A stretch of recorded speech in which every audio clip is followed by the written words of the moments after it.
Hello बच्चों, कैसे हो आप लोग। आशा करती हूँ आप लोग ठीक ठाक होंगे। बच्चों हम लोगों ने चैप्टर 7 क्या निराश हुआ जाए ये पाठ पढ़ रहे थे। तो उसका वीडियो का फर्स्ट पार्ट आप लोगों ने देखा बच्चों। ये वीडियो का सेकंड पार्ट है, उसमें आगे हम ये कंटिन्यू करते हैं कि कैसे आप लोगों ने देखा कि लेखक ये कह रहा है कि दुनिया सच्चाई और ईमानदारी पे चल रही है।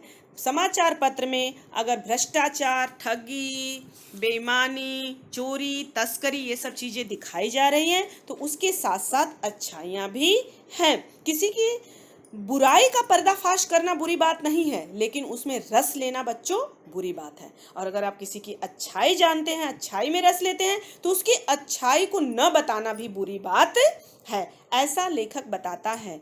तो उसने कहा ना कि उसके साथ फर्स्ट पार्ट में हमने देखा था कि एक घटना ठगी और वंचना का भी उसके साथ हुआ। तो वो क्या होता है उसको अब हम देखते हैं। एक बार पेज नंबर 36 पे बच्चों देखो, उसका सेकंड पार्ट मैं पढ़ रही हूँ, आप अपनी टेक्स्ट बुक में देखते रहिएगा। एक बार मैं बस में यात्रा कर रहा था, मेरे साथ मेरी पत्नी और 3 बच्चे भी थे। बस में कुछ खराबी थी, रुक रुक कर चलती थी। गंतव्य से कोई 8 किलोमीटर पहले ही एक निर्जन सुनसान स्थान में बस ने जवाब दे दिया। बच्चों, एक बार लेखक अपनी पत्नी के साथ यात्रा कर रहा था और बस में कुछ खराबी थी, बस रुक रुक कर चल रही थी। गंतव्य मतलब उसका डेस्टिनेशन, जहां उसे जाना था, उसके कुछ 8 किलोमीटर पहले ही एक सुनसान जंगल में स्थान में बस ने जवाब दे दिया। रात के तो कोई 10 बजे होंगे। बस में सारे यात्री घबरा गए। जब रात हो जाती है और बस सुनसान जगह में रुक गई है तो सारे यात्री घबरा गए। कंडक्टर उतर गया और एक साइकिल लेकर चलता बना। लोगों को संदेह हो गया कि हमें धोखा दिया जा रहा है। उस कंडक्टर ने बच्चों कुछ बोला नहीं और तुरंत बस को निर्जन स्थान में सुनसान जगह पे खड़ा करके और एक साइकिल लेकर के वो चला गया। तो इससे लोगों को संदेह हुआ कि हमें धोखा दिया जा रहा है। बस में बैठे लोगों ने तरह तरह की बातें शुरू कर दी।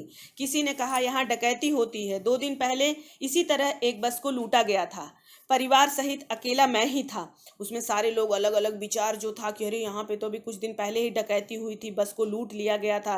पर सब लोग सिंगल सिंगल थे, पर परिवार पूरी विद फैमिली के साथ मैं ही अकेला था। बच्चे पानी पानी चिल्ला रहे थे और लेखक के पास बच्चों पानी भी नहीं था। उसके बच्चे पानी के लिए चिल्ला रहे थे। पानी का कहीं ठिकाना न था। ऊपर से आदमियों का डर समा गया था। पानी तो मिल नहीं रहा था उस जंगल में और ऊपर से ये सारे आदमियों का डर भी उसके अंदर समा गया था। कुछ नौजवानों ने ड्राइवर को पकड़कर मारने पीटने का हिसाब लगाया। अब बस में जो कुछ लोग थे नौजवान, वो बोले चलो ड्राइवर को पकड़ के मारा जाए। ड्राइवर के चेहरे पे हवाइयां उड़ने लगी। उसके चेहरे पे हवाइयां उड़ना मतलब बच्चों, हवाइयां उड़ना ये मुहावरा है। डर लगने लगना, उसको डर लगने लगा कि अरे ये लोग अभी हमें मार डालेंगे तो क्या होगा। लोगों ने उसे पकड़ लिया। वह बड़े कातर ढंग से मेरी ओर देखने लगा। जब लोगों ने पकड़ लिया तो वो जो ड्राइवर है बच्चों, इस लेखक की तरफ बड़े कातर नजरों से उसे देखने लगा और बोला, हम लोग बस का कोई उपाय कर रहे हैं, बचाइए, ये लोग मारेंगे। उस लेखक की तरफ बस का ड्राइवर अपनी निगाह करके कहता है कि आप हमें बचा लीजिए, ये लोग हमें मार डालेंगे, हम लोग किसी बस का उपाय कर रहे हैं। डर तो मेरे मन में था, पर उसकी कातर मुद्रा, लेखक भी डरा हुआ था लेकिन उसकी कातर मुद्रा मतलब एकदम दीनहीन भाव से उसका देख कर मैंने यात्रियों को समझाया कि मारना ठीक नहीं है, इसको मारा न जाए। परंतु यात्री इतने घबरा गए कि मेरी बात सुनने को तैयार नहीं हुए। कहने लगे, इसकी बातों में मत आइए, धोखा दे रहा है। कंडक्टर तो पहले ही डाकुओं को यहाँ भेज दिया गया है। वो सारे जो आदमी थे वो चिल्ला के कहने लगे कि इसकी बातों में मत आइए, कंडक्टर तो पहले ही भाग गया है, डाकुओं के यहाँ भेज दिया है और ये भी हमें धोखा दे रहा है। मैं भी बहुत भयभीत था, पर ड्राइवर को किसी तरह मारपीट से बचाया। ड्राइवर को बेटा इसने समझा बुझा करके लोगों को ड्राइवर को मारने से बचा लिया। 1.5-2 घंटे बीत गए। 2 घंटे बीत गए लगभग। मेरे बच्चे भोजन और पानी से के लिए व्याकुल थे। इसके छोटे छोटे बच्चे खाने के लिए और पानी के लिए व्याकुल होने लगे। मेरी और पत्नी की हालत भी बुरी थी। इसकी और इसकी पत्नी की हालत भी बुरी थी। लोगों ने ड्राइवर को मारा तो नहीं, पर उसे बस से उतार कर एक जगह घेर कर रखा। ड्राइवर को मारा नहीं, एक जगह उतार करके और घेर करके सब लोग उसको खड़े हो गए। कोई भी दुर्घटना होती है तो पहले ड्राइवर को समाप्त कर देना उन्हें उचित जान पड़ा। कभी भी आपने देखा होगा कोई दुर्घटना होती है बस की, गाड़ी की, तो लोग सबसे पहले ड्राइवर को ही मारना उचित समझते हैं। मेरे गिड़गिड़ाने का कोई विशेष असर नहीं पड़ा और ये गिड़गिड़ाता रहा कि नहीं उसको ऐसा कुछ मत करिए, पर उन लोगों के ऊपर कोई असर पड़ा नहीं। उसी समय सब क्या देखता हूँ कि एक खाली बस चली आ रही है। उसी समय लेखक देखता है कि अरे सामने से दूर से कोई एक खाली बस चली आ रही है और उस पर हमारा बस कंडक्टर भी बैठा हुआ है। जो बस कंडक्टर चला गया था उसमें वो बैठा हुआ है। उसके आते ही कहा, अड्डे से नई बस लाया हूँ, इस पर बैठ जाइए। आते ही बेटा बस कंडक्टर ने कहा कि बस अड्डे से नई बस लाया हूँ, आप सभी लोग इसमें बैठ जाइए, वह बस चलाने लायक नहीं है और पहली वाली बस वो खराब हो गई है। फिर मेरे पास एक लोटे में पानी और थोड़ा दूध लेकर आया और बोला, पंडित जी बच्चों का रोना मुझसे देखा नहीं गया, वहीं दूध मिल गया, थोड़ा लेता आया हूँ। तुरंत बस कंडक्टर इनके पास आया कि पंडित जी आप ये बच्चों को जो रो रहे थे मुझसे देखा नहीं गया, इसीलिए मैं दूध और पानी लेकर के आया हूँ। यात्रियों में फिर जान आई। ये सब देख करके बच्चों फिर यात्रियों में जान आ गई। सबने उसे धन्यवाद दिया, ड्राइवर से माफ़ी मांगी और 12 बजे से पहले ही सब लोग बस अड्डे पहुंच गए और 12 बजे के पहले ही बेटा बस ने सबको अपने गंतव्य पे पहुंचा दिया। अब लेखक कहता है कि कैसे कहूं कि मनुष्यता एकदम समाप्त हो गई है।